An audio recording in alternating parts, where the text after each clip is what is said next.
సంవత్సరాల తరబడి ఎన్ని మందులు వాడినా మీ మోకాల నొప్పులు తగ్గట్లేదా? ప్రాణ పెయిన్ క్లినిక్ లో అత్యాధునిక చికిత్స. ఎవరు చెప్పారు ప్రేమ త్యాగాన్ని కోరుకుంటుందని? ఎన్ని చోట్ల మీకు ఆ త్యాగం కనిపిస్తుంది? ఎక్కడ ఆ త్యాగం హింసను ఆపుతుంది? ప్రేమంటే పచ్చి స్వార్థం, ప్రేమంటే కామం, ప్రేమను కాదంటే ఉన్మాదం. ఈ మాటలు కొందరికి చేదుగా ఉండొచ్చు, మరికొందరికి కోపాన్ని తెప్పించవచ్చు. కానీ లోకంలో జరుగుతున్నది ఇదే. నిత్యం మనం చూస్తున్నది కూడా ఇవే. ఇవాళ బెజవాడలో జరిగింది, మొన్న కరీంనగర్లో జరిగింది, అంతకుముందు విశాఖపట్నంలో జరిగింది, హైదరాబాద్లో మళ్ళీ జరుగుతూనే ఉంది. ఎందుకింత ఆవేశంగా చెప్పాలి అనిపించింది అంటే విజయవాడలో ఇవాళ జరిగిన హత్యను చూస్తే ప్రేమను ఖచ్చితంగా నిందించాలి అనిపించింది. ఇక్కడ ప్రేమ హింసను కోరుకుంది, రక్తాన్ని తాగింది, ఆడపిల్లను కన్న తల్లిదండ్రుల్లో భయాన్ని పుట్టించింది. కూతురు ప్రేమించిన వాడే కత్తిగా మారి తన గుండెల్లో దిగుతాడని, తన రక్తాన్ని కళ్ళ చూస్తాడని భరించలేని నిజాన్ని రుజువు చేసింది. రక్తపు మడుగులో పడున్న ఆ తండ్రి శవాన్ని చూస్తే ఎవ్వరికైనా కళ్ళ వెంట నీళ్ళొస్తాయి, గుండెలోంచి దుఃఖం పొంగుకొస్తుంది. ఆ హృదయ విదారకమైన దృశ్యాలను మీరు కూడా చూడండి ఒకసారి.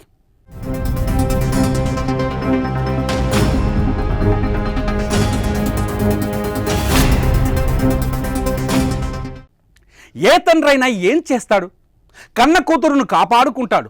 చిన్నప్పటి నుంచి కంటికి రెప్పలా పెంచుకున్న బిడ్డకు బంగారు భవిష్యత్తు, అందమైన జీవితాన్ని, అర్హుడైన భర్తను తీసుకురావాలని కోరుకుంటాడు. అది తప్పలా అవుతుంది.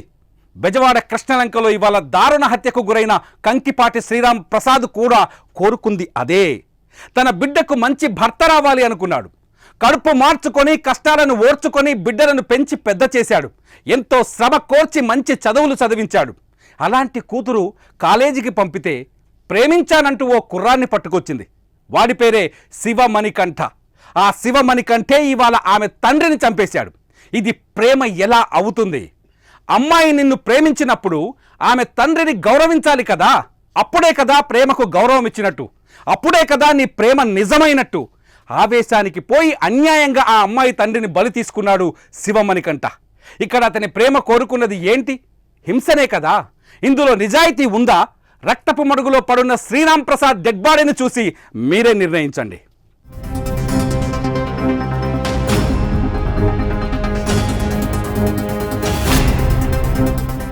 ప్రేమకు కులం అడ్డంకి కాదు, నిజమైన ప్రేమకు కులం అడ్డురాదు. ఇది వాస్తవం. కులాంతర వివాహాలు చేసుకున్నవారు, మతాంతర వివాహాలు చేసుకున్న వాళ్ళు అనేక మంది మన చుట్టూ ఉన్నారు. ప్రేమించిన తన మనిషి కోసం వేచి చూశారు. తల్లిదండ్రులు ఒప్పుకోకపోతే వారిని ఒప్పించిన వారున్నారు. లేదంటే ఇంటి నుంచి బయటకు వచ్చి పెళ్లి చేసుకొని మేము సంతోషంగా జీవిస్తున్నామని నిరూపించి మళ్ళీ తల్లిదండ్రులకు దగ్గరైన వాళ్ళు ఎంతోమంది ఉన్నారు. పెళ్లి చేసుకోవడంతోనే ప్రేమను జయించినట్టు అవుతుందా? పెళ్లి తర్వాత జీవితాంతం సంతోషంగా బతికినప్పుడే ప్రేమను జయించినట్టు అవుతుంది. కానీ ఇక్కడ శివమణికంఠ అనేవాడు ఇదేది పట్టించుకోలేదు.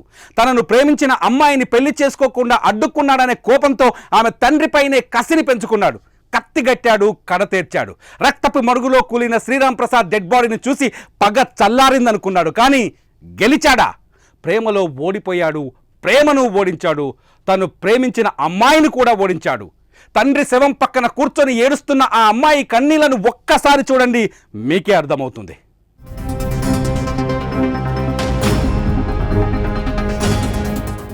ఇరవై 25 ఏళ్ళు అల్లారు ముద్దుగా పెంచుకున్న నీ కూతురును నాకిచ్చేయు అనగానే ఏ తండ్రైనా ఇస్తాడా?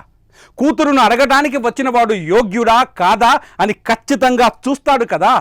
అయోగ్యుడైతే వాడిని వద్దనే చెబుతాడు కదా. ఇక్కడ శ్రీరామ్ ప్రసాద్ చేసింది కూడా అదే. కులాలు వేరని చెప్పాడు, కానీ అతని తప్పే కాదు. కులాలు వేరైనా సంతోషంగా జీవిస్తామని ఆ తండ్రిని ఒప్పించి తీరాలి. తన కూతురు జోలికి రావద్దని బెదిరించాడు. ఇది కూడా అతని తప్పే కాదు.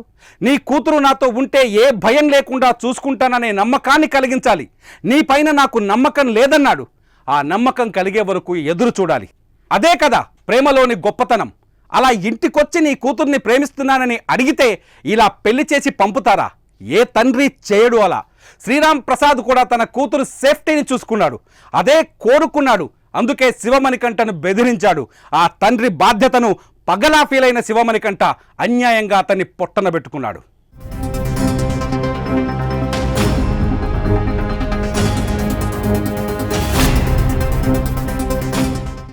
ఇదంతా చూస్తే మీకేమనిపిస్తుంది?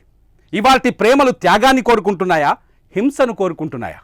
రక్తాన్ని పారించే ప్రేమల్లో బాధ్యత ఎక్కడైనా కనిపిస్తుందా? శివమణికంఠ చేసింది తప్ప, శ్రీరామ్ ప్రసాద్ చేసింది తప్ప? కామెంట్ చేయండి.